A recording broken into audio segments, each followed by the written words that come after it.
ආයුබෝවන් සුබ සන්ධ්‍යාවක්. ඉන්දිය අග්‍රාමාත්‍ය නරේන්ද්‍ර මෝදි මහතා පාර්ලිමේන්තු සංකීර්ණයට මීට ටික වේලාවකට පෙර සපත් වුණා. ඒ අනුව තවත් නොබෝ වේලාවකින් පාර්ලිමේන්තුව අමතන්නට සූදානමින් සිටින්නේ. අප දැන් එහි සජීවී දර්ශන වෙත යොමු වෙනවා. கோகுல் ஷஹன் අපි ඔබට අවස්ථාව ලබා දෙනවා. பாரதத்தினுடைய பிரதமர் நரேந்திர மோடி அவர்கள் இலங்கையினுடைய பாராளுமன்றத்துக்குள் பிரவேசிக்கின்ற காட்சிகளை தற்போது நீங்கள் நேரடியாக பார்த்துக் கொண்டிருக்கிறீர்கள். வரலாற்று சிறப்புமிக்க உரை ஒன்றை இலங்கை பாராளுமன்றத்திலே நரேந்திர மோடி அவர்கள் இன்னும் சொற்ப வேளையிலே ஆற்ற இருக்கிறார்.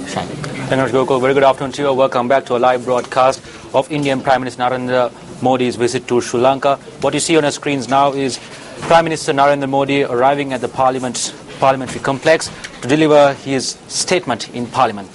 රටක ආණ්ඩු කරන්නේ ආයතන තුනක්. ඒ විධායක, ව්‍යවස්ථාදායක සහ අධිකරණ.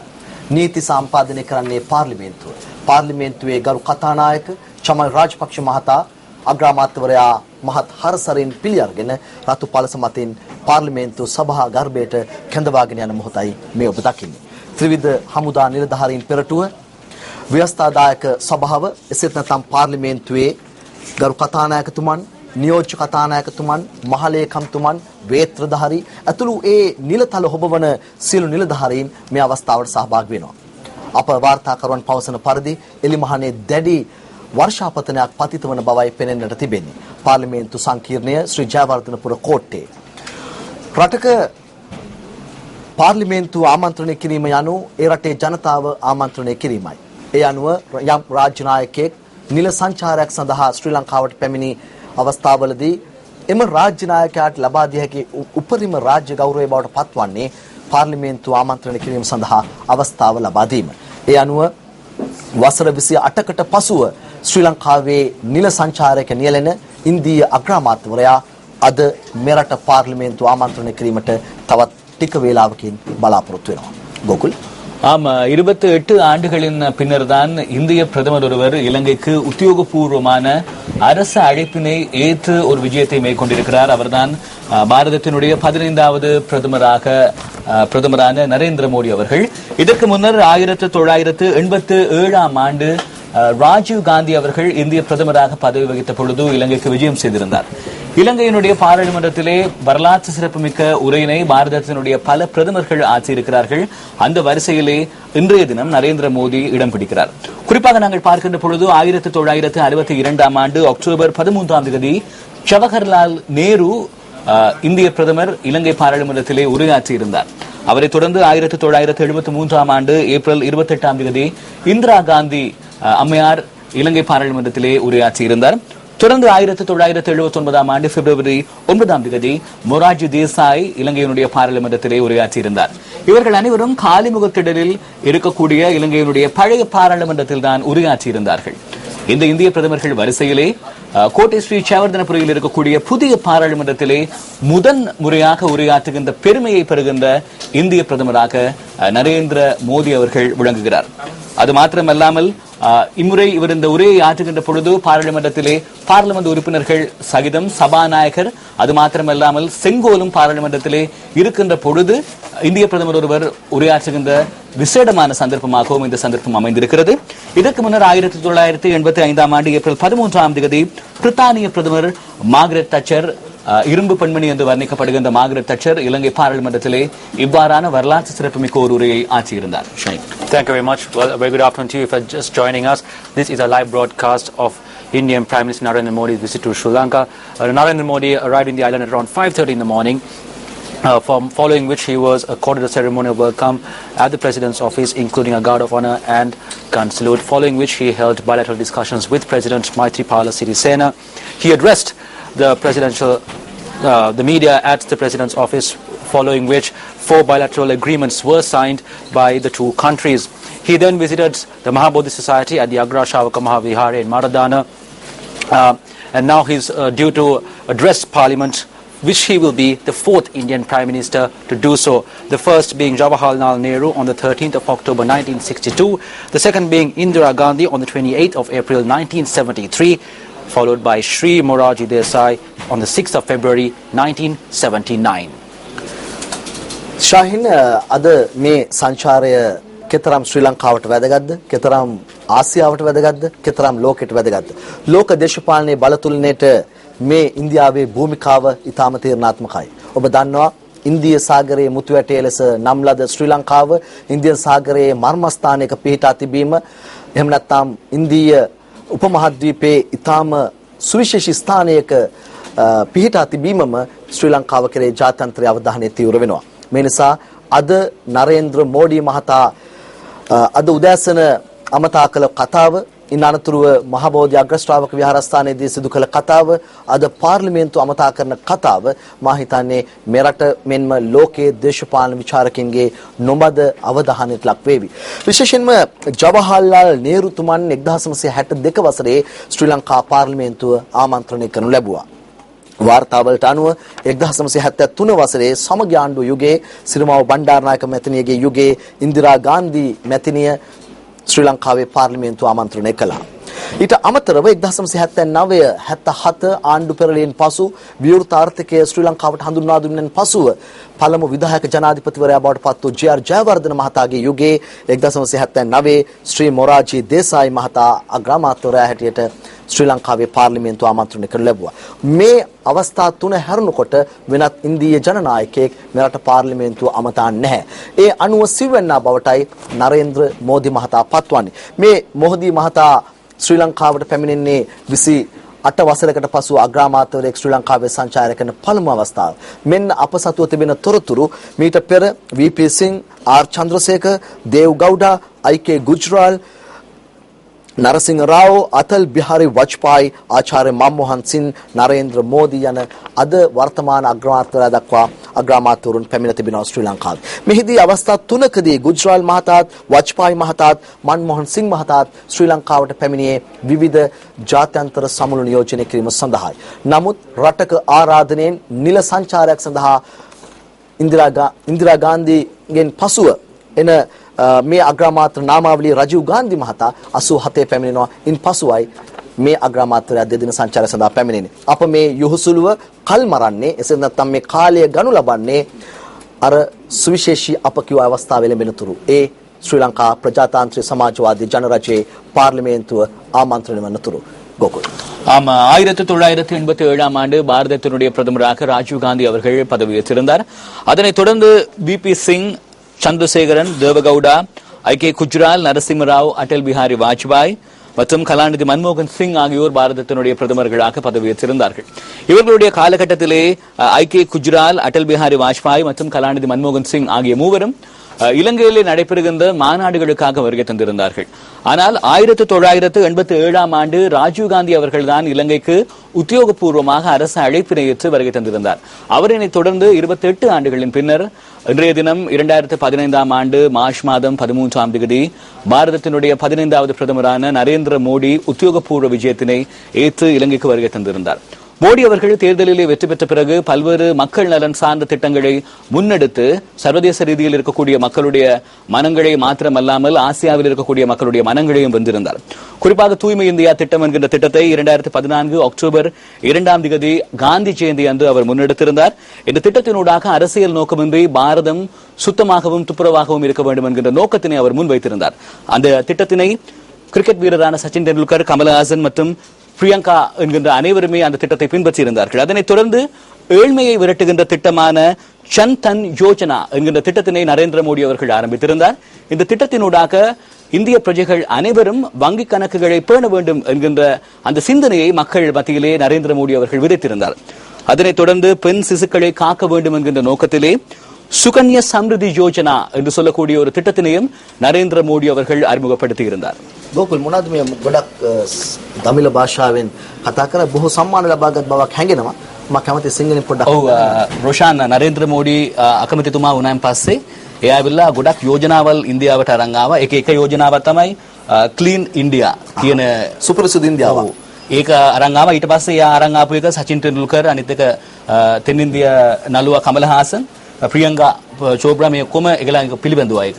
ඒ ගැන තමයි මම කිව්වේ රොෂාන්. හොඳයි, බොහොම ස්තුතියි ගෝකුල්. ෂාහින්. Thank you very much, Roshan. Well, just before heading on to parliamentary proceedings, which will be addressed by Indian Prime Minister Narendra Modi, just to give a recap of what happened during the course of the day today. Narendra Modi addressing the media after signing the 4 bilateral agreements, which are, by the way, an agreement between Sri Lanka and India on exemption from visa requirement for holders of diplomatic and official passport holders from the 14th of April, which is the Sinhala and Tamil New Year in Sri Lanka, and then the agreements between the government of the Republic of India and the government of the Democratic Socialist Republic of Sri Lanka on cooperation and mutual assistance in customs matters. Thereafter, memorandum of understanding on cooperation in the field of youth development between the Ministry of Youth Affairs of Sri Lanka and the Ministry of Youth Affairs and Sports of India. And finally, an MOU between Sri Lanka and India for the establishment of Rabindranath Tagore Memorial Auditorium in the University of Ruhuna. Now, following the agreements which were signed, Prime Minister Narendra Modi made a few valid points. A few of them were, Modi said that India stands ready to help Trincomalee be a regional petroleum hub, and also he announced plans for a $380 million Indian credit line facility for the railway sector in Sri Lanka. Furthermore, he said that an agreement on currency swap arrangements to the tune of $1.5 billion was also announced by both nations. Thereafter, speaking at the Mahabodhi Society, Prime Minister Narendra Modi Singh said that no matter which country he visits, it is the Sri Lankan bhikkhus who are engaged in various meritorious deeds, and he added that Buddhism is the only path that can triumph or defeat war and hate. Roshan? ශහින් බොහොම අපූර්ව තොරතුරු මේ දූත පිරිසේ සංචාරයත් සමග අපට මතු කර ගන්නට පුළුවන්. විශේෂයෙන්ම අනගාരിക ධර්මපාලතුමා ඉන්දියාවේ මහබෝධි ව්‍යාපාරය ආරම්භ කරලා ඉන්දියාවේ බුද්ධ ආගම වැළලී ගිය ස්ථාන යලිත් මතු කරලා යම් ආකාරයක පුනර්ජීවයක් බුදුදහමේ පුනර්ජීවයක් ඇති කළ යුග පුරුෂයෙක් බවට පත් වෙනවා. දැන් අද මේ මහබෝධි අග්‍රශ්‍රාවක විහාරස්ථානයේ පැවති උත්සවයේදී එහි ප්‍රධානත්වයේ ඉසුළු අතිපූජ්‍ය බානගල උපතිස්ස නායක ස්වාමින් වහන්සේ මතු කළ කාරණාවක් තමයි අනගාരിക ධර්මපාලතුමත් ඉපදී ඇත්තේ සැප්තැම්බර් 17 වෙනිදා. ඒ වගේම අද මේ සංචාරයට සහභාගී වන නරේන්ද්‍ර මෝඩි මහතාත් සැප්තැම්බර් 17 වෙනිදා ඉපදිද. ඒ ඊටම සුවිශේෂී අවස්ථාවක් හැටියට උන්වහන්සේ මතු කර පෙන්වුවා. ඒ වගේම ඉන්දියා අග්‍රාමාත්‍ය ප්‍රකාශ කළේ ත්‍රිකුණාමලයේ කලාපීය කණිතෙල් කේන්ද්‍රස්ථාන බවට පත් කරලීමට ඉන්දියාවේ සහාය හිමි වන බව, දෙරට අතර පවතින දීව්‍ර අර්බුදයට මානුෂවාදී පදනමක් මත පිහිටා විසඳුම් සෙවීමට ඉන්දු ශ්‍රී ලංකා රාජ්‍ය නායකින් එකඟ වූ බව, ඊට අමතරව දෙරට අතර ඇති කර ගන්නා ලද අවබෝධතාවයන් අතර තරුණ කටයුතු සංවර්ධනය කිරීමේ දිගු කාලින වැඩපිළිවෙලක් විශේෂත්වයක් ගන්න බව, ශ්‍රී ලංකාවේ විනිමය ස්ථාවරත්වයේ රේගු කටයුතු, දුම්රිය මාර්ග සංවර්ධනය, සමෘද්ධීය ආර්ථික කටයුතු සහ සංචාරක වීසා සම්බන්ධයෙන්ද ඉන්දු ශ්‍රී ලංකා නායකින් අතර අද සාකච්ඡාවේදී අවධානය යොමු තිබෙනවා. අග්‍රාමාත්‍ය නරේන්ද්‍ර මෝදි මහතා ප්‍රකාශ කළේ රුහුණු විශ්වවිද්‍යාල පරිශ්‍රයේ ප්‍රකට ಭಾರತೀಯ සාහිත්‍යදලයක වන රවීන්ද්‍රනාත් ටාගෝර්තුමන් අනුස්මරණය කිරීමේ ශාලාවක් ඉදිකිරීමටද ඉන්දිය රජයේ අනුග්‍රහය හිමි වන බවයි. ගෝකුල්. ஆமா, இலங்கைக்கு விஜயம் செய்திருந்த பாரதத்தினுடைய 15வது பிரதமர் நரேந்திர மோடி அவர்கள் விஜயம் செய்திருந்த வேளையிலே இலங்கை மற்றும் இந்திய நாடுகளுக்கு இடையிலே பல்வேறு உடன்படிக்கைகள் கைச்சாத்திடப்பட்டன. குறிப்பாக 4 உடன்படிக்கைகள், முக்கியமான 4 உடன்படிக்கைகள் இதன்போது கைச்சாத்திடப்பட்டிருந்தன. அதிலே முதலாவது உடன்படிக்கை இந்திய மற்றும் இலங்கை ராஜதந்திரிகளுக்கு இடையிலான கடவுச்சீட்டுகள் தொடர்பான விசா நடைமுறையிலே புதிய ஒரு மாற்றத்தை ஏற்படுத்துவது தொடர்பான உடன்படிக்கை இன்றைய தினம் கைச்சாத்திடப்பட்டிருந்தது.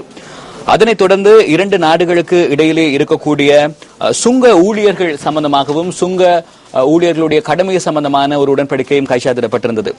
அதனைத் தொடர்ந்து 2 நாடுகளினுடைய இளைஞர் விவகார அமைச்சுக்களுக்கு இடையிலான ஒரு உடன்படிக்கை ஒன்று கைச்சாத்திடப்பட்டிருந்தது. இந்த உடன்படிக்கையினூடாக இளைஞர்களுடைய திறன், கலை, கலாச்சார விடயங்களை 2 நாடுகளுக்கு இடையிலே பரிமாற்றிக் கொள்வது தொடர்பிலே இதிலே முக்கியமான ஒரு விடயமாக குறிப்பிடப்பட்டிருந்தது. அது மாத்திரமல்லாமல் இன்னும் ஒரு முக்கியமான ஒரு விடயமும் கைச்சாத்திடப்பட்டிருந்தது. இலங்கையில் இருக்கக்கூடிய ருஹுணு பல்கலைக்கழகத்திலே பாரதத்திலே நொபெல் பரிசு வென்ற ரவீந்திரநாத் தாகூர் என்று சொல்லக்கூடிய அந்த கவிஞரை நினைவு கூறுகிற ஒரு மண்டபத்தை அமைப்பது தொடர்பான ஒரு உடன்படிக்கையும் இன்றைய தினம் கைச்சாத்திடப்பட்டிருந்தமை முக்கியமான ஒரு விடயமாக இருக்கிறது. இறுதியாக நடைபெற்ற பாரதத்தினுடைய லோக்சபா தேர்தலிலே பிரதமர் வேட்பாளராக களமிறங்கியிருந்த நரேந்திர மோடி அவர்கள் மொத்தமாக பாரதிய ஜனதா கட்சி தனித்து 282 ஆசனங்களையும், தேசிய ஜனநாயக கூட்டணியினூடாக 336 ஆசனங்களையும் பெற்று ஆட்சி அமைத்திருந்தார்கள் என்பதையும் இந்த தருணத்திலே உங்களுக்கு நாங்கள் ஞாபகப்படுத்துகிறோம். ගෝකුල් දේශපාලනික වශයෙන් සමාජීය ආර්ථික වශයෙන් ඉතාම වැදගත් මේ ආගමනය. ඇත්තටම දැන් උතුරු පළාතේ සංචාරය කිරීමට නියමිතයි ගරු අග්‍රාමාත්‍යතුමන් හෙට දිනේදී හෙට ජයශ්‍රී මා බෝධින් වහන්සේ වැඳ පුදා ගැනීමෙන් අනතුරුව අටම ස්ථානය නිරීක්ෂණය කොට වැඳ පුදා ගැනීමෙන් අනතුරුව ආශිර්වාද ලබාගෙන ඉන් අනතුරුව උතුරු පළාතේ සංචාරය කිරීමට නියමිතයි. තලේ මන්නාරම් දුම්රිය මාර්ගයේ විවෘත කිරීමට නියමිතයි. නිවාස ජනතාවට ලබා දීමට නියමිතයි. මේ සියලු දේත් එක්ක උතුරු පළාත් සභාවේ ජන නියෝජිතයන් කොයි ආකාරයට මේ අග්‍රාමාත්‍යවරයාට ප්‍රතිචාර දක්වාවිද? ඔවුන්ගේ ප්‍රශ්න ඍජුව Tamanගේ ප්‍රශ්නේදී සංවේදී වන ඉන්දියා ජනනායකයා ඉදිරියේ තබාවිද? ඒ කෙතරම් දුරට ශ්‍රී ලංකාවේ පවතින ආණ්ඩු ක්‍රමයත් එක්ක තියෙන යහපාලන කටයුතු වලදී කොයි ආකාරයට දේශපාලනික වශයෙන් ඉවහල් වේද වැදගත් වේද? 13 බලය විමද්දගත කිරීමේ 13 ව්‍යවස්ථා සංශෝධනයට එහා ගිය කාරණා සම්බන්ධයෙන් කොයි විදිහට සාකච්ඡා කරන්නේ? ශ්‍රී ලංකා වර්තමාන දේශපාලනයේ ව්‍යවස්ථා සංශෝධන පිළිබඳව, විධායක බලතල අහෝසි කිරීම පිළිබඳව, ජාතික ප්‍රශ්නයට පිළිතුරු ලබා ගැනීම සම්බන්ධයෙන් වන කතිකාවතක් නිර්මාණය වන කාල සමයකයි අග්‍රාමාත්‍යවරයා ශ්‍රී ලංකාවේ දෙදින නිල සංචාරයකට පැමිණෙන්නේ. අනෙක් වැදගත්ම කාරණාව වරාය නගරයේ පෝර්ට් සිටි ඉදිකිරීම් කටයුතු తాවකාලිකව අත්හිටුවා තිබෙන පරිසරයක චීන රජය ඒ ව්‍යාපෘතියේ නියමුවන් බවට පත්ව තිබෙන කාල සමයක ඉන්දීය ජනනායකයෙකු ශ්‍රී ලංකාවේ සංචාරය කරනවා. දැන් එක් පැත්තකින් චීනයේ ඉදිකිරීම් කටයුතු නවතා දමන අතරවාරයේ නැවත චීනයේ සංචාරය කොට රාජතාන්ත්‍රික සංචාරයක් ඉදිරියේදී යෝජනා කර තිබෙනවා. මේ චීනය ඉන්දියාව අතර දෝලණය වන ශ්‍රී ලංකාවේ සම්බන්ධයෙන් ජාත්‍යන්තර දේශපාලන කොයි විදිහටද හැසිරෙන්නේ? ඒ වගේම ඇමරිකාව වැනි ප්‍රමුඛ රටවල් කොයි විදිහටද මේ කටයුත්තේදී මැදිහත් වන්නේ? මේ නිසා මේ ගමන හෙට උපදින දරුවාටත් අද ජීවත් වන අපේ රටේ පුරවැසියාටත් ඊටාම තීරණාත්මක තීන්දුව ප්‍රකාශයට පත් කරන ඉතිහාසයක් වන ඉතිහාස ගමනක් බවයි අප විශ්වාස කරන්නේ. අතරම අනෙක් පැත්තෙන් 1987 රජීව් ගාන්ධි මහතා ශ්‍රී ලංකාවට පැමිණි අවස්ථාවේ සිදු අනපේක්ෂිත සිදුවීම් මාලාව එදා තිබුණු රටේ තත්වය අවුරුදු 28කට පස්සේ 30 වසරක යුද්ධයෙන් නිමා වී අද උතුරු කරේට ජනනායකයෙක්ට යන්න පුළුවන් අවස්ථාව උදා වී තිබෙනවා. ඉන්දීය ජනනායකයෙක් උතුරේ සංචාරය කරන පළමු අවස්ථාව බවට පත් වෙනවා. කැමරන් මහත්මයා එංගලන්ත අග්‍රාමාත්‍යවරයන් පස්සේ එහි සංචාරය කරන පළමු අග්‍රාමාත්‍යවරයා. දැන් මේ කාරණා සැලකිල්ලට ගැනීමේදී සැබවින්ම සැබෑ තත්වයන් නැවත පදිංචි කිරීම ඔවුන්ගේ ප්‍රශ්න සැබවින්ම ස්පර්ශ කරමින් දැන හඳුනා ගැනීමේ අවස්ථාව ඉන්දියා ජනනායකයාට උදා වේවි. මේ නිසයි මේ ගමන ශ්‍රී ලංකාවේ අපි හැමෝටම ඉතාම වැදගත් වන්නේ. අපි දැන් සූදානම් අද උදේවරුේ සිට මේ දක්වා ඉන්දියා අග්‍රාමාත්‍යවරයා ශ්‍රී ලංකාවේ සිදු කරන ලද සංචාරයන් සහ ඒ විශේෂ අවස්ථාව වෙත අපට නැවත හැරී බලන්න අවස්ථාවක් තිබෙනවා. අපි சூதாනම් මේ පිළිබඳව අපට කියන්න. ඔව් ගෝකුල්. ஆமா, ருஷான் கூறியதை போல பாரதத்தினுடைய பிரதமராக இருக்கின்ற ஒருவர் முதல் தடவையாக யாழ்ப்பாணத்திற்கு செல்கின்ற வரலாற்று சிறப்புமிக்க தருணமாக நாளைய தினம் பதிவாக இருக்கு. ගෝකුල් මහතා මම සමා වෙන්න මම ඔබට බාධා කරනවා. ඔව් දැන් මේ ඔබ දකින්නේ රූපරාමු කතානායක චමල් රාජපක්ෂ මැතිතුමන් ඉන්දියා අග්‍රාමාත්‍යතුමන් කැටුව සභාගර්භයට ප්‍රවේශ වන අවස්ථාව. මේ ඊටාම සුවිශේෂී අවස්ථාවක්, ඊටාම ඓතිහාසික අවස්ථාවක්. අද එළඹෙන පැය ඇතුළත ඉන්දියා අග්‍රාමාත්‍යවරයා මෙරට ජනතාව අමතා කරන ප්‍රකාශයක් හා සමානවමයි, ජාතිය අමතා සිදු කරන ප්‍රකාශයක් හා සමානවමයි මේ ජාති ආගම් කුල ભેදෙන් තොර සියලු පක්ෂ නියෝජනය කෙරෙන මේ උත්තරීතර පාර්ලිමේන්තුව ආමන්ත්‍රණය කරනු ලබන්නේ. වේතවදාරීතුමා ඉදිරියේ සෙන්කෝලේ රැගෙන ඒ සාම්ප්‍රදායික පාර්ලිමේන්තු සම්ප්‍රදායන්ට ගරු කරමින් ගරු අග්‍රාමාත්‍යතුමන් දැන් ප්‍රධාන පාර්ලිමේන්තු සභාගමනයකට පැමිණෙන අවස්ථාව, මුලාසනයේ අසුන් ගන්න අවස්ථාව. මේ අවස්ථාවට පක්ෂ විපක්ෂ සියලු දේශපාලකයන් සහභාගී වී සිටින බව අප පාර්ලිමේන්තු වාර්තාකරුවන් පවසා සිටියා.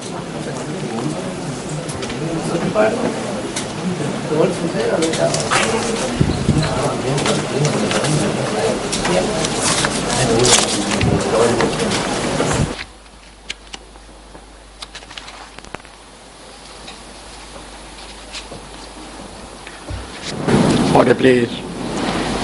Your Excellency Sri Narendra Modi, Prime Minister of India, Honorable Prime Minister of Sri Lanka, Honorable Leader of the Opposition, Honorable Ministers, Honorable Members of Parliament, Excellencies, distinguished invitees.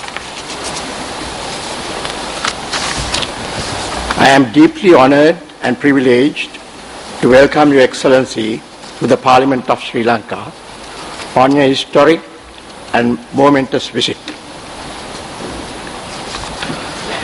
It is noteworthy that a visit by a Prime Minister of India to Sri Lanka is taking place after 28 years. Your Excellency's visit to this Parliament and your address to the honourable members has an added honour and significance because you are the first Indian Prime Minister to address a session of Parliament.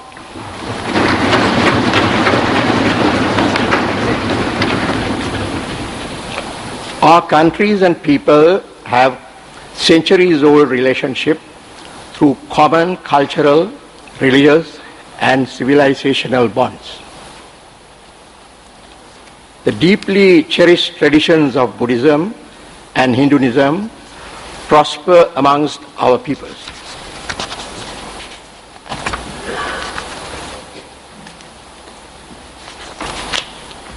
Today, our countries share an all-encompassing development partnership through our common cultural and religious contacts. The vibrant economic engagement and security interests. Excellency, India and Sri Lanka have democratic traditions and democratic institutions that are more than half a century old. The Indian general election may probably be considered as the greatest democratic exercise of the world.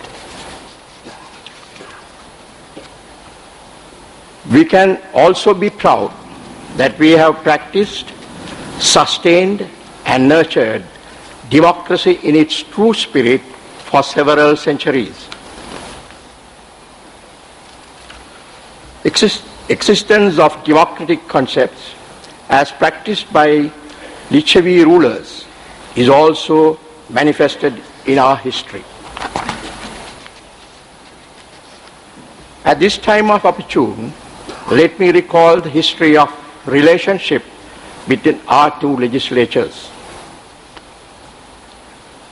The India-Sri Lanka Parliamentary Friendship Association was formally inaugurated in December 2005. Since then, delegations from both parliamentary associations have paid reciprocal visits. The most recent visit to our parliament from India was by Honorable Sushma Swaraj and the delegation in April 2012. I have noted that even before the formal establishment of the association, our parliamentarians have been visiting each other. Today, I am happy to note that I am one of the patrons of the Parliamentary Association and Honourable Leader of the Opposition of this House is the President. It is heartening to note the membership of the Association across the party lines. Visits by our parliamentarians of both countries are important milestones in our relations, which contribute to a better understanding of our countries and its peoples.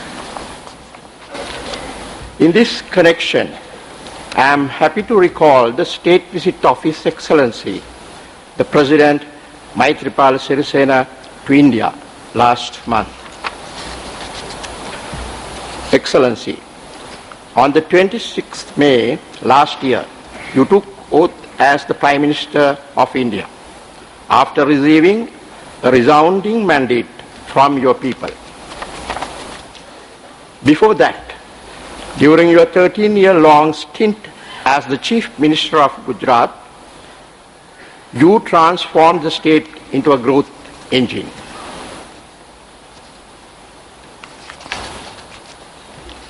Your achievements as the Chief Minister of Gujarat are legendary, and in fact the model you followed in developing Gujarat is an inspiration to many. You have started your career as a politician in your late teens. You have risen through the ranks of BJP through sheer hard work, dedication and determination, which culminated in your ascendancy as the Prime Minister of India.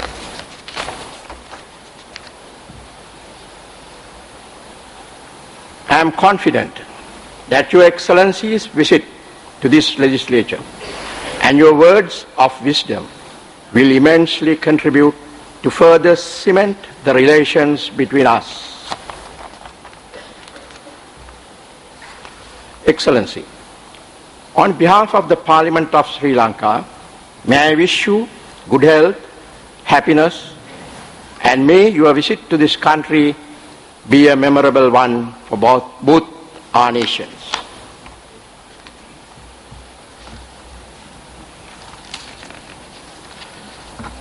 Now, let me have the privilege and honor to invite His Excellency Sri Narendra Modi, Prime Minister of India, to deliver his address. Your Excellency, please.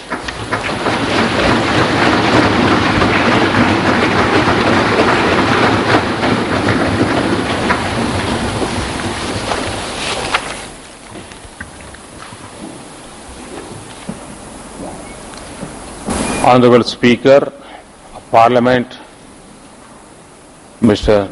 Chamal Rajpaksha ji, Honorable Prime Minister of Sri Lanka, Shriman Ranil Wickremesinghe ji, Honorable Leader of the Opposition, Mr. Nimal Siripala de Silva, Honorable Members of Parliament, distinguished guests, I am truly delighted to visit Sri Lanka, a land of beauty, culture and friendship. I am deeply honored to be in this Parliament. I am conscious of its rich history. This Parliament represents one of Asia's oldest democracies and one of its most vibrant. Long before many others in the world, Sri Lanka gave every individual a vote and voice. To the people of Sri Lanka, Ayubowan, Vanakkam, I bring the greetings of 1.25 billion friends and millions of fans of Sri Lanka cricket. I bring the blessings from the land of Bodh Gaya to the land of Anuradhapura. I stand here in respect of our shared heritage and in commitment to our shared future. Last May, when I took the oath of office, I was honored by the presence of South Asian leaders at the ceremony. Their presence was celebration of democracy's march in our region. I was also recognition of our common destiny. I am convinced that the future of any country is influenced by the state of its neighborhood. The future that I dream for India is also the future that I wish for our neighbors. We in the region are on the same journey to transform the lives of our people. Our path will be easier, the journey quicker and destination nearer when we walk step in step. As I stand here in Colombo and I look north toward the Himalaya, I marvel at our region's uniqueness of our rich diversity and our common civilizational links. We have been formed from the same elements and from our interconnected histories. Today, we stand together as proud independent nations, sovereign and equal. India and Sri Lanka do not have a land boundary, but we are the closest neighbors in every sense. No matter where you look in India or Sri Lanka, the many strands of our links, religion, language, culture, food, customs, tradition, and epic come together into a deep and strong bond of familiarity and friendship. Ours is a relationship that is beautifully defined by the journey of Mahindra and Sanghamitra. They carried the message of peace, tolerance, and friendship more than 2 millenniums ago. It is evoked by Kannagi, the central character of the great Tamil epic Silapathikaram, who is worshipped as a goddess, the Patini. In Sri Lanka, it lives in the Ramayana trail in Sri Lanka. It expresses itself in devotion at the Dargah of the Nagore Anandavar and the Christian shrine of Velankani. It is reflected in the friendship of Swami Vivekananda and Anagarik Dharmapal, the founder of the Mahabodhi Society in Sri Lanka and India. It lies in the work of Mahatma Gandhi's followers in India and Sri Lanka. Above all, our friendship thrives through the interwoven lives of ordinary Indians and Sri Lanka. Our independent life began at about the same time. Sri Lanka has made remarkable progress since then. The nation is an inspiration for our region in human development. Sri Lanka is home to enterprise and skill and extraordinary intellectual heritage. There are businesses of global class here. Sri Lanka is a leader in advancing cooperation in South Asia.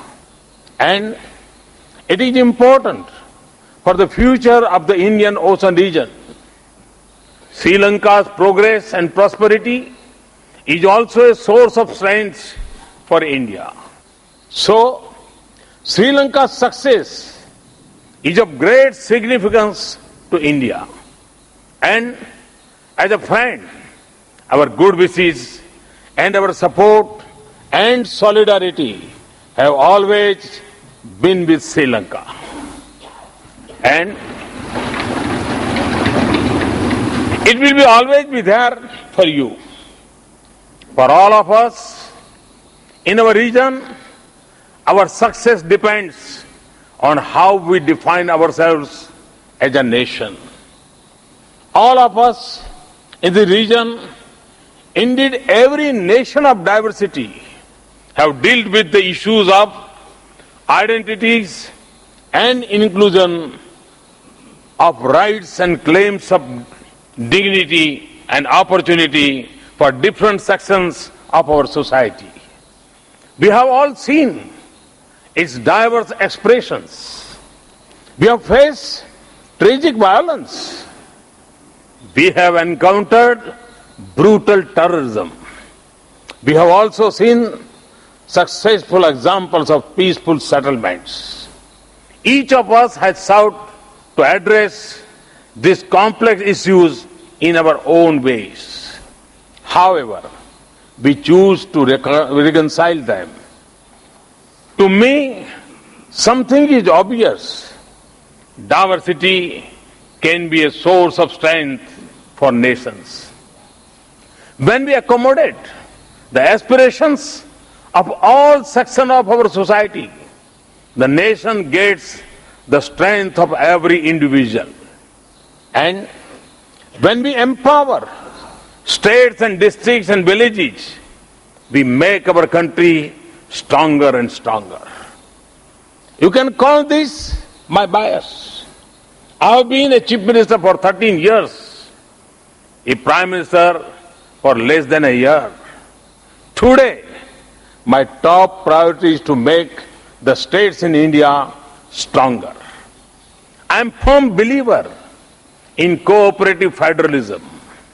So, we are developing more power and more resources to the states, and we are making them formal partners in national decision-making processes. Sri Lanka has lived through decades of a tragic violence and conflict. We have successfully defeated terrorism and brought the conflict to an end. You now stand at a moment of historic opportunity to win the hearts and heal the wounds across all sections of society. Recent elections in Sri Lanka have reflected the collective voice of the nation, the hope for change, reconciliation, and unity. The steps that you have taken in recent times are bold and admirable. They represent a new beginning. I am confident of a future of Sri Lanka defined by unity and integrity, peace and harmony, and opportunity and dignity for everyone. I believe in Sri Lanka's ability to achieve it. It is rooted in our common civilizational heritage. The path ahead is a choice that Sri Lanka has to make. And it is a collective responsibility of all sections of the society and of all political streams in the country. But I can assure you of this, for India, the unity and integrity of Sri Lanka are paramount. It is rooted in our interests. It stems from our own fundamental beliefs in this principle. Honorable Speaker and distinguished members, my vision of an ideal neighborhood is one in which trade, investments, technology, ideas, and people flow easily across borders. When partnerships in the region are formed with the ease of routine, in India, the growth momentum has been restored. India has become the fastest growing major economy in the world. The world sees India as the new frontier of economic opportunity. But our neighbors should have the first claim on India. And I again repeat, the first claim on India is to our neighbors, to Sri Lanka. I'll be happy if India serves as a catalyst in the progress of our neighbors. In our region, Sri Lanka has the potential to be our strongest economic partner. We will work with you to address your concerns, to boost trade and make it more balanced. India's trade environment is becoming more and more open. Sri Lanka should not fall behind others in this competitive world. That is why we should conclude an ambitious, comprehensive economic partnership agreement. India can also be a natural source of investments for exports to India and elsewhere and to build your infrastructure. We have made good progress today. Let us work together to harness the vast potential of ocean economy. Our two nations must also take the lead in increasing cooperation in the South Asian region and the BMSTIC region. Connecting this vast region by land and sea, our two countries can become engines of regional prosperity. I also assure you of India's full commitment to development partnership with Sri Lanka. We see this as a responsibility of a friend and a neighbor. India has committed $1.6 billion in development assistance. Today, we have committed further assistance of up to $380 million to the railway sector. We will continue our development partnership. We will be guided by your government, and we will do so for the same level of transparency that we expect in our own country. Last month, we signed the agreement on cooperation in peaceful use of the nuclear energy. More than anywhere else in the region, I see enormous potential to expand cooperation with Sri Lanka in areas like agriculture, education, health, science and technology, and space. Indeed, we are limited only by our imagination. We hope that Sri Lanka will take full benefit of India's satellite for the SAARC region. This should be in space by December 2016. People are at the heart of our relationship. When we connect people, bonds between nations become stronger. That is why we have decided to extend the visa on arrival facility to Sri Lankan citizens.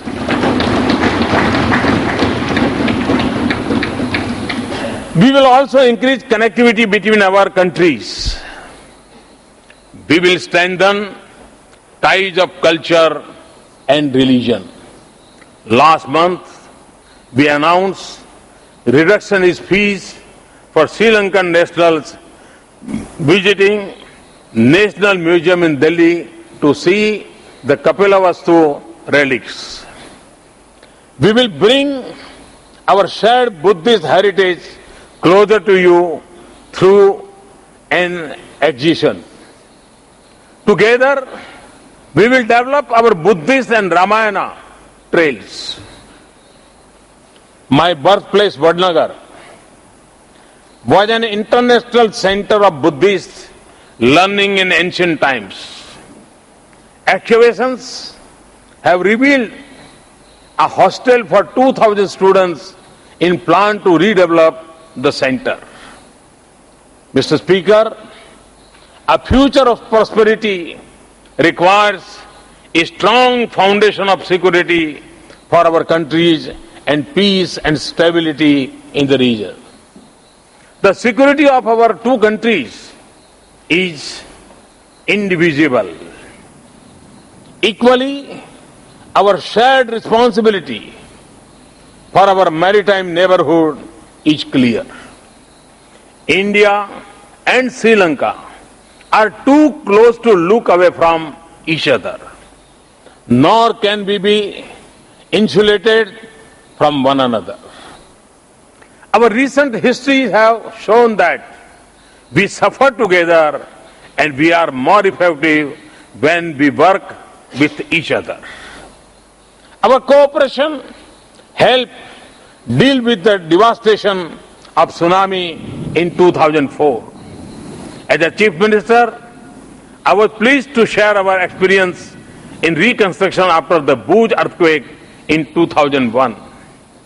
Our cooperation is also integral to our success in combating terrorism and extremism. For both of us, local threats remains, but we see threats arising in new forms and from new sources. We are witnessing globalization of terrorism. The need of our cooperation has never been stronger than today.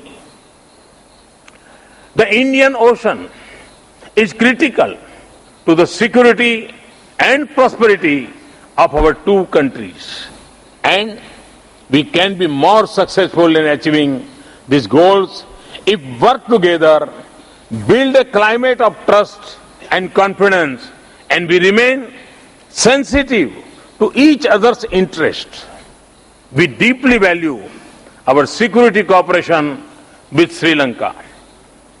We should expand the maritime security cooperation between India, Sri Lanka, Maldives to include others in the Indian Ocean area.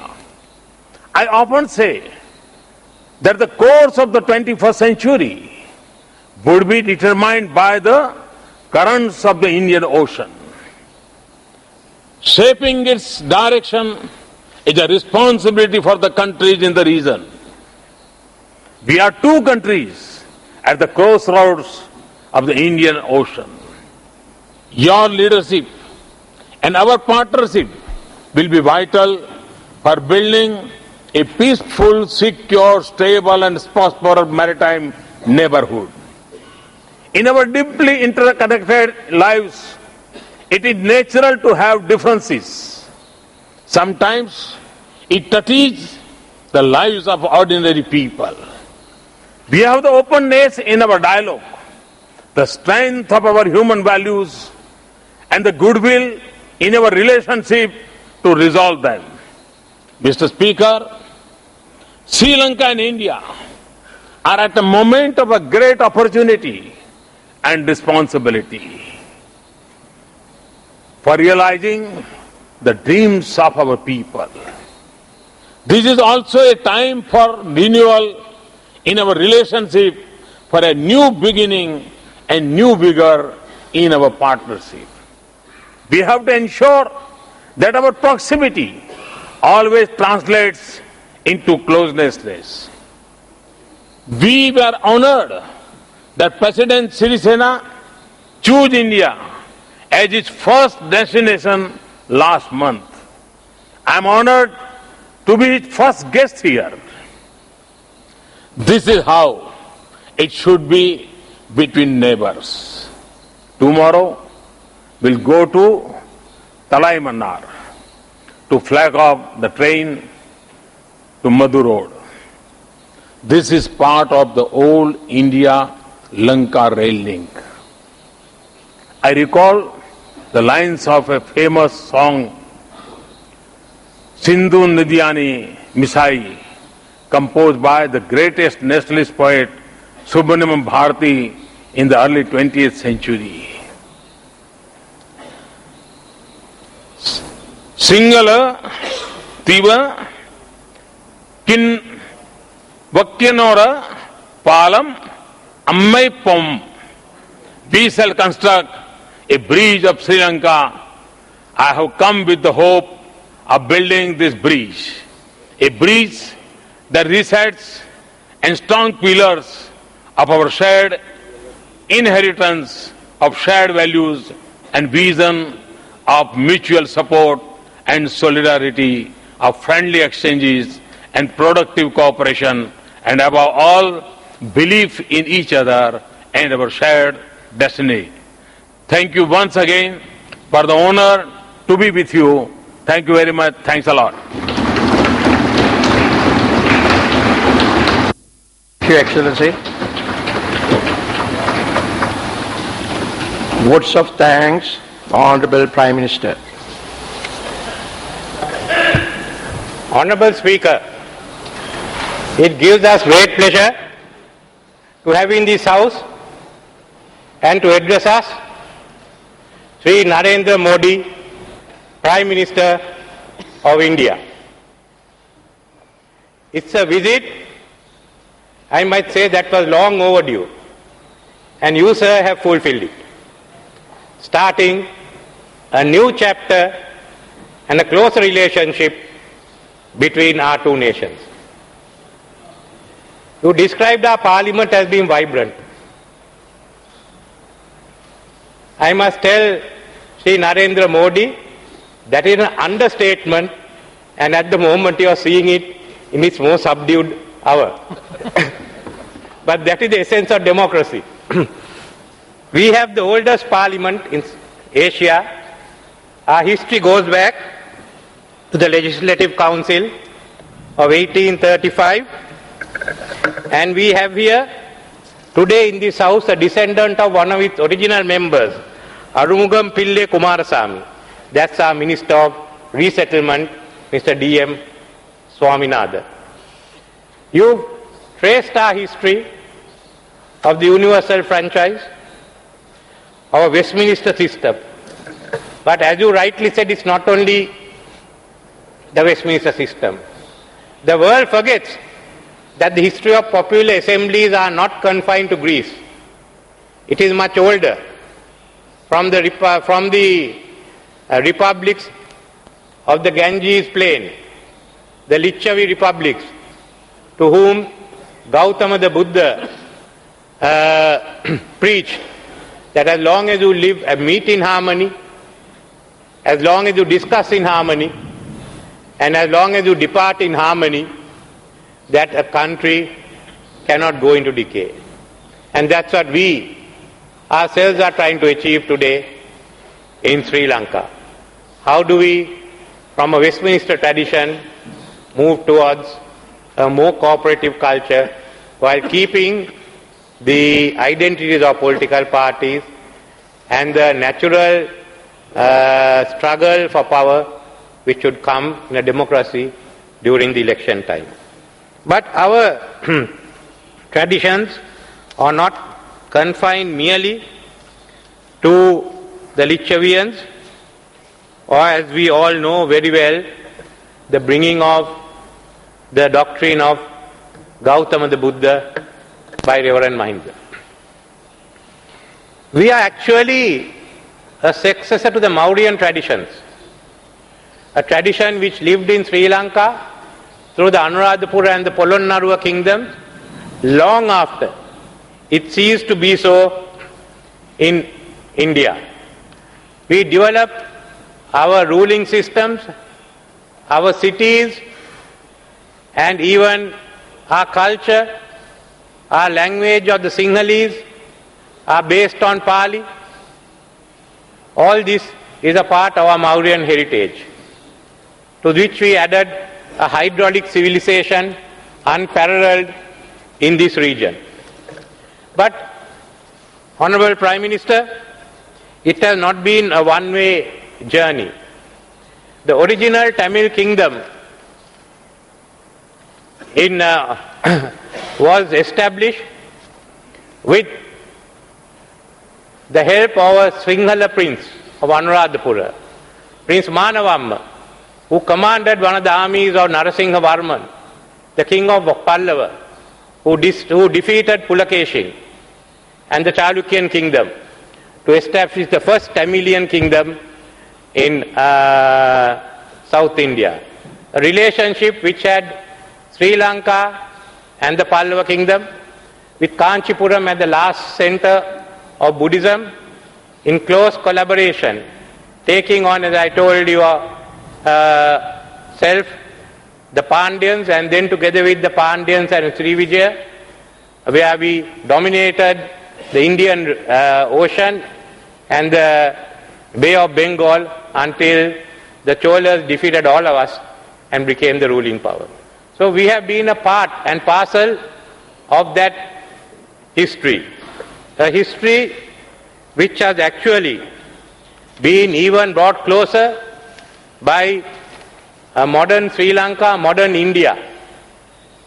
Two countries which also inherited not only our past but also a language of English, the traditions of the supremacy of law, of legislature, of cabinet government, and more recently that of cricket.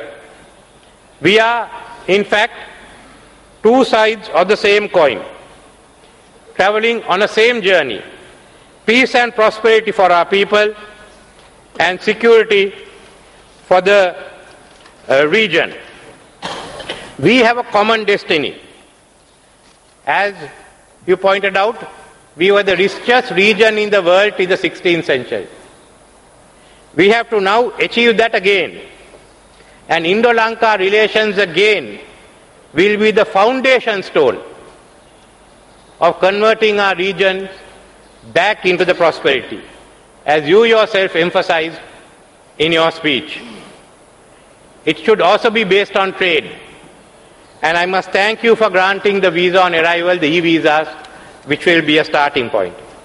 You have given us a thought-provoking speech, and it is certainly a valuable contribution to the process that we have to start from here. We are also happy to see, I must say, an Indian government which is focusing and giving priority to a policy orientation on its neighbors and the Indian Ocean region. The success of this will lie on how we give a new life to SAARC, to making it a platform for leaders, for the political leaders of the region to exchange the ideas and to give new life to the Indian Ocean region. And in that, I would like to say to Sri Narendra Modi, India has the leading role to play and the responsibility. We too have our own role, and together we can do this journey. So what you have given to us is the opening where we can transform the lives of our people and of the region. And on behalf of this House, let me say thank you for all the assistance and also for opening a new chapter for close cooperation between our two countries. Thank you. Thank you. The Honourable Leader of the Opposition. Your Excellency Sri Narendra Modi, Prime Minister of India, Honourable Speaker of Parliament, Honourable Prime Minister of Sri Lanka, Honourable Ministers, Honourable Members of Parliament, distinguished invitees.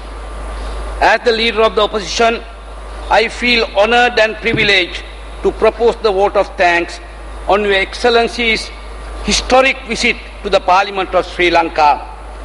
And let me take this opportunity to express my profound appreciation and thanks to Your Excellency for the honour bestowed upon this House with your presence here today. Your visit to Sri Lanka heralds a new era of renewed Indo-Sri Lanka relations. Sri Lanka and India have a long history of close ties socially, politically, culturally and economically spanning over many centuries. Religious scriptures tells us that Lord Buddha, the great philosopher and the esteemed son of Mahabharata, visited Sri Lanka several times and shared his knowledge with us and blessed our motherland. History records that King Asoka's son and daughter and his disciples brought Buddhism and the order of the Mahasangha to Sri Lanka 2,500 years ago, guiding our ancestors on a religious and spiritual path, transforming Sri Lanka into a disciplined society. Bodh Gaya, Varanasi, Kapilavastu and many places of religious worship in India are visited by hundreds and thousands of Sri Lankan Buddhists annually, bringing India and its people closer to the hearts and minds of our people.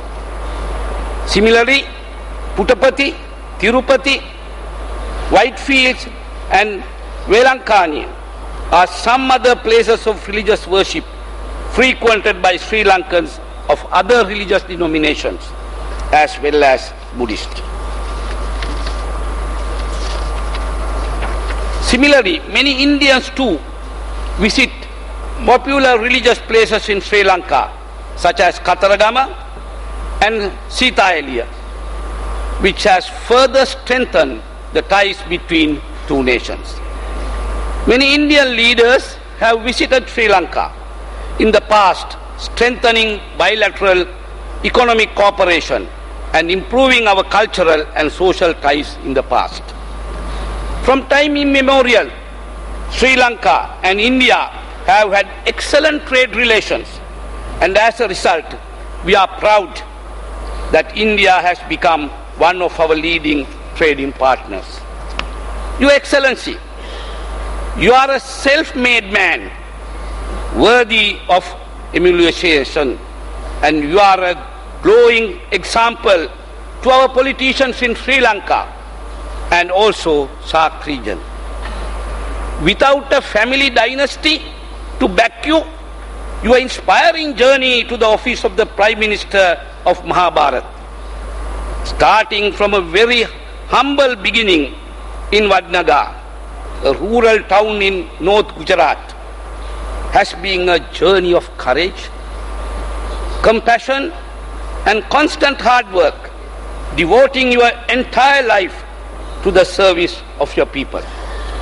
I believe the secret of your great success is your simplicity, dedication and determination, coupled with disciplined lifestyle winning the hearts and mind of your people. Your 13-year-long stint as Chief Minister of Gujarat ushered a paradigm shift towards a pro-people and proactive good governance to make it work efficiently, honestly and humanely. You have transformed Gujarat, which was reeling after a devastating earthquake, into a vibrant growth engine, contributing strongly to India's development. As former Minister of Irrigation and Water Resources Management, I had the opportunity of visiting Gujarat to personally witness these spectacular changes you have made to the state to improve its infrastructure, lift irrigation and agriculture. I witnessed how Narmada river waters were very effectively and efficiently diverted through lift irrigation to provide safe drinking water to 30 million people and irrigate 560,000 hectares of water-starved land using innovative Indian technology, demonstrating your great vision. As a result of your dynamism, dedication and determination, you were able to obtain an absolute majority in Lok Sabha for your party to form a very stable government, which was only a distant dream for the previous governments of India. As a result, the stability so created has influenced not only India, but the region as a whole. Let me conclude thanking Your Excellency once again for your inspiring speech to our parliamentarians and for being here with us today. I am sure your visit will further strengthen our bilateral relations and friendship between the two nations. May the Triple Gem bless you and protect you always. हम आपके लंबे और श्वास जीवन और स्वर्णिम भविष्य की कामना करते हैं. धन्यवाद. We wish you a long and healthy life and a golden future. Thank you. Okay. I wish to invite all the distinguished guests to the members' dining room and all the members of Parliament to the lobby for a refreshment immediately after the adjournment of the House. Thank you. Honourable Leader of the House to move the adjournment. Parliament stands adjourned till 17th March 2015 till 1 p.m. House agrees. House stands adjourned until 1 p.m. on Tuesday, March 17th, 2015.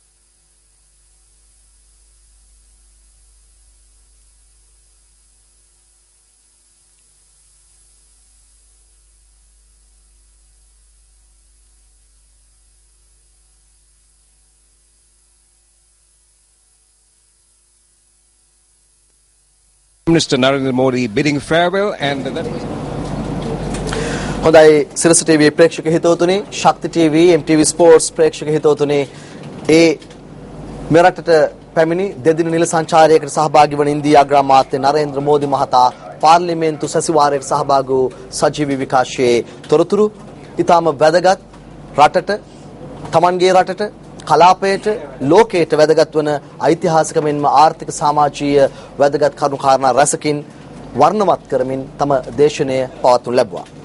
ශ්‍රී ලංකාවේ පාර්ලිමේන්තු ගරු කතානායක චමල් රාජපක්ෂ මහතාට අනුව පාර්ලිමේන්තු සැසිවාරයක් අමතා ආමන්ත්‍රණය කරපු පළමු අග්‍රාමාත්‍යවරයා බවට නරේන්ද්‍ර මෝඩි මහතා පත්වන බවත් සඳහන් කරන්නට අවශ්‍යයි. ලිච්ඡවී රජදරුවන්ගේ පාලන සමය මතක් වුණා. අතීත උරුමය වසර 2500ක බෞද්ධ උරුමය මෙහිදී ඔවුන් සිහිපත් කළා. විශේෂයෙන්ම තලෙයි මන්නාරමේ සිට රාමේශ්වරන් දක්වා වන පාලම ඉදිකිරීමේ පළමු පියවර හැටියට තලෙයි මන්නාරම් දුම්රිය මාර්ගය හෙට දිනේ විවෘත කරන බවත් මතු දිනක ඉන්දියාව සහ ශ්‍රී ලංකාව අතර සහෝදරත්වයේ බැඳීම සනිටුවන් කරමින් ඒ පාලම යථාර්ථයක් බවට පත් කරන බවත් ඉන්දියා අග්‍රාමාත්‍යවරයා මෙහිදී සිනහමුසු මුවනින් පවසා සිටියා. එසේනම් අප අපගේ සජීවී විකාශයෙන් සමුගන්නටයි බලාපොරොත්තු වන්නේ. ඔව් ගෝකුල්. வரலாற்று சிறப்புமிக்க உரையை பாரதத்தினுடைய 15வது பிரதமரான நரேந்திர மோடி அவர்கள் சற்று நேரத்துக்கு முன்னர் பாராளுமன்றத்திலே ஆற்றியிருந்தார். இந்த உரையின் பொழுது பல்வேறு விதமான காரணங்களை அவர் குறிப்பிட்டிருந்தார். இலங்கை பாராளுமன்றத்திலே தனக்கு உரையாற்ற கிடைத்தமை மட்டில்லா மகிழ்ச்சியை ஏற்படுத்துவதாக அவர் தெரிவித்திருந்தார். அது மாத்திரமல்லாமல் ஆசியாவிலே அதிகமாக ஜனநாயகம் எப்போதுமே இருந்த ஒரே இடம் இலங்கை ஜனநாயக சோசியலிச குடியரசினுடைய பாராளுமன்றம் என்று அவர் குறிப்பிட்டிருந்தார். அத்துடன் இலங்கை கிரிக்கெட் ரசிகர்கள் அனைவருக்கும் தன்னுடைய வாழ்த்துக்களையும் நரேந்திர மோடி அவர்கள் தெரிவித்திருந்தார். அது மாத்திரமல்லாமல் வேற்றுமையில் ஒற்றுமையை காணுகின்ற தேசம் இந்தியா மாத்திரமல்ல இலங்கையும் அப்படித்தான் என்று அவர் தெரிவித்திருந்தார். மதம், மொழி, கலாச்சாரம், உணவு, சம்பிரதாயங்கள், விழுமியம், ஒற்றுமை என்கின்ற அனைத்தும் இந்தியாவுக்கும் இலங்கைக்கும் இடையிலே ஒற்றுமையை ஏற்படுத்துவதாக இருப்பதாக அவர் தெரிவித்திருந்தார். அத்துடன் மஹிந்த தேரர், சங்கமித்தை ஆகியவர்கள் பாரதத்திலே இருந்து இலங்கைக்கு சமாதானத்தை கொண்டு வந்ததையும் அவர் நினைவு கூர்ந்திருந்தார். சிலப்பதிகாரத்தில் கண்ணகி சம்பந்தமான விடயங்களை நினைவு கூர்ந்த அவர் கண்ணகியை பத்தினி தெய்வமாக இலங்கையிலே வழிபடுவதாகவும் அவர் தெரிவித்திருந்தார். ராமாயணத்தை அவர் நினைவு கூர்ந்திருந்தார். அத்துடன் சுவாமி விவேகானந்தர் மற்றும் அனகாரிக தர்மபால ஆகியவர்களுக்கு இடையிலே இருந்த நட்புறவையும் அவர் நினைவு கூர்ந்திருந்தார். அது மாத்திரமல்லாமல் மன்னாரிலே நாளைய தினம் ரயில்வே துறையை அவர் ஆரம்பித்து வைப்பது தொடர்பிலும் தன்னுடைய உரையிலே நரேந்திர மோடி அவர்கள் குறிப்பிட்டிருந்தார். இது பாம்பன் பாலத்தை மீண்டும் அமைப்பதற்கான ஒரு பணியினுடைய ஆரம்ப புள்ளி என்பதையும் நரேந்திர மோடி அவர்கள் குறிப்பிட்டிருந்தார். 2014ஆம் ஆண்டு ஆழிப்பேரலை அனர்த்தம் ஏற்பட்ட போது பாரதமும் இலங்கையும் இணைந்து பணியாற்றியமை அவர்களுடைய ஒத்துழைப்புக்கான ஒரு சான்று என்பதையும் இன்றைய உரையின் பொழுது அவர் குறிப்பிட்டிருந்தார். அவருடைய உரையை தொடர்ந்து பிரதமர் ரணில் விக்ரமசிங்க மற்றும் எதிர்க்கட்சித் தலைவர் நிமல் சிறிபாரடி சில்வா ஆகியோரும் உரையாற்றியிருந்தார்கள். Thank you very much, Gokul. Well, that was Prime Minister Narendra Modi addressing Parliament, the fourth Indian Prime Minister to do so. Well, just to touch on a couple of points that Prime Minister Modi made in Parliament. He said that the relationship between Sri Lanka and India is a beautiful definition of Mahindra and Sangamita, adding that the success of both nations depends on how both nations define themselves as a nation. Speaking further, he said that both countries must conclude the comprehensive economic partnership agreement so that Sri Lanka does not fall behind as India opens up to the world. Speaking thereafter, Prime Minister Ranil Wickremesinghe said that the Indo-Lanka relationship will be the foundation stone of bringing the region onto the path to prosperity. The most significant part of opposition leader Nimal Siripal Silva's statement was he concluded his speech in Hindi, wishing the Prime Minister a long and happy life. Well, just to take a look at the day tomorrow for Prime Minister Narendra Modi, he will visit Anuradhapura, where he will pay homage to the Jayashree Mahabodhi, following which the railway station between Talemana and Madhavachir will also be launched by the Indian Prime Minister. And then he will visit Jaffna, where he will declare open the Jaffna Cultural Centre, which was built with aid from the Indian government, following which Modi will also gift homes to several low-income families. ස්තුති ශාහින්, ස්තුති ගෝකුල්. අපගේ සජීව විකාශයෙන් සමුගන්නවා හෙටත් අග්‍රාමාත්‍ය මෝදි මැතිතුමාගේ ශ්‍රී ලංකා සංචාරයේ විශේෂ අවස්ථා මෙලෙස සජීව විකාශයක් ලෙස ගෙනෙන්නට අප කටයුතු දා තිබෙනවා. අද හිමිදිරි පාන්දර සිට මේ දක්වා මෝදි මහතාගේ සංචාරයේ විශේෂ අවස්ථා රැගත් විශේෂ ප්‍රවෘත්ති ආවරණයක් අප රාත්‍රී 7 අපගේ ප්‍රධාන ප්‍රවෘත්ති ප්‍රකාශයෙන් ගෙනෙන්නටත් සූදානම්. අප හා රැඳී සිටියාට බෙහෙමින් ස්තුතියි. අපි සමුගන්නවා. සුබ දවසක්, සුබ සවස් යාමයක්.